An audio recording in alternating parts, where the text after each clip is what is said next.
Halo, Assalamualaikum. Perkenalkan, nama saya Hovifah Riana Brubangun.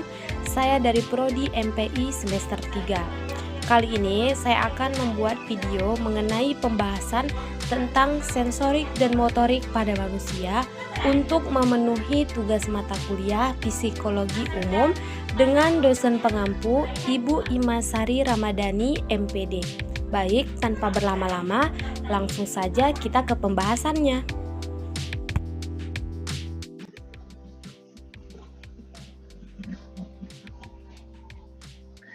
Proses sensorik dan motorik manusia. Di sini saya akan membahas tentang 4 pokok permasalahan. Yang pertama, pengertian proses sensorik. Yang kedua, faktor-faktor yang mempengaruhi proses sensorik. Yang ketiga, gangguan mental karena faktor proses sensorik terhadap perilaku. Dan yang terakhir, pengertian proses motorik.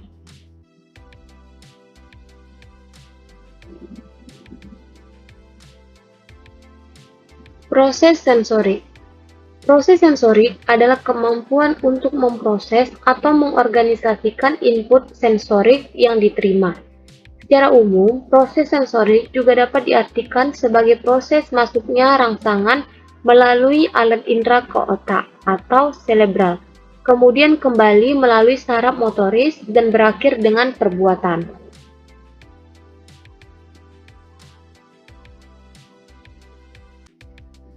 Alat indera yang terlibat dalam proses sensoris. Yang pertama, mata, cahaya, telinga, suara, kulit, panas dingin, hidung, gas atau penciuman.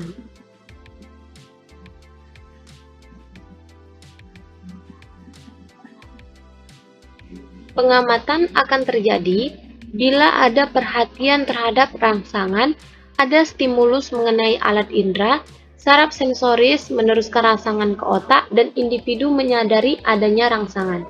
Jadi, pengamatan melalui 3 proses, yaitu fisik atau stimulus mengenai indera, fisiologis atau stimulus diteruskan oleh saraf sensoris ke otak, dan fisiologis atau interpretasi terhadap stimulus yang diterima otak. Persepsi merupakan bentuk pengamalan yang belum disadari sebelumnya, sehingga individu belum mampu membedakan dan melakukan pemisahan apa yang dihayati.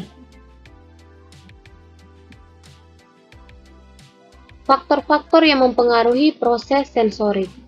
Yang pertama, keadaan indera yang sehat dan sempurna. Yang kedua, perhatian. Ketiga, rangsangan. Dan yang keempat, saraf.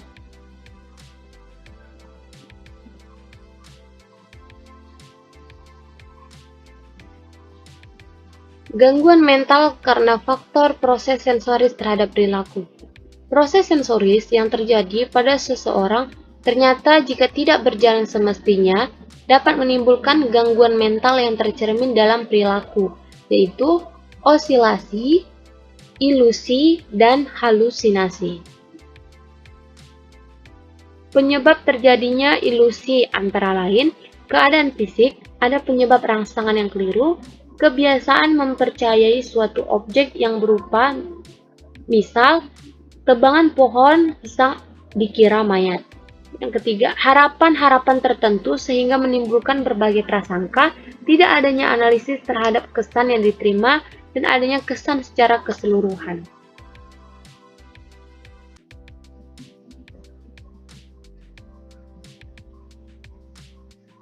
Pengertian proses motorik. Motorik dapat diartikan sebagai suatu peristiwa laten yang meliputi keseluruhan proses-proses pengendalian dan pengaturan fungsi-fungsi organ tubuh, baik secara fisiologis maupun secara psikis, yang menyebabkan terjadinya suatu gerakan. Proses motorik terjadi atas kerja beberapa bagian tubuh, yaitu saraf, otak, dan otot. Ketiga unsur itu melaksanakan masing-masing peranannya secara interaksi positif.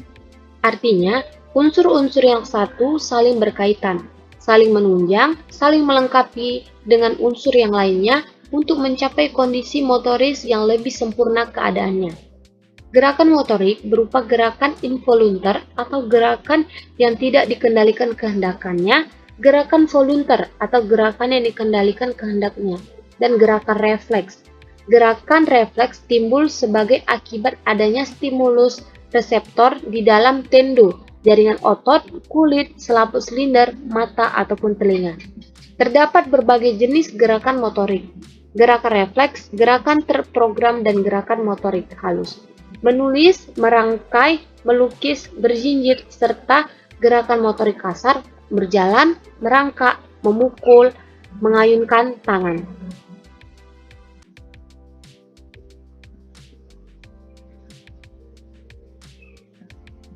Motorik berfungsi sebagai motor penggerak yang terdapat di dalam tubuh manusia. Motorik dan gerakan tidaklah sama, namun berhubungan. Persamaannya, setiap terjadi proses dalam tubuh manusia, maka akan menghasilkan gerak. Perbedaannya, motorik tidak dapat dilihat tetapi dapat dirasakan. Berbeda dengan gerak yang dapat dilihat dan diamati. Di dalam tubuh manusia, terdapat 3 komponen utama yang berperan dalam proses gerakan, yaitu analisator adalah alat penerima rangsangan seperti mata, taktil, dan semua yang berhubungan dengan stimulus. Kedua, kinestetik adalah alat penerima rangsangan yang berbentuk saraf dan otot yang terdapat pada tubuh manusia. Dan ketiga, vestibular adalah perasaan gerak yang terletak di dalam telinga.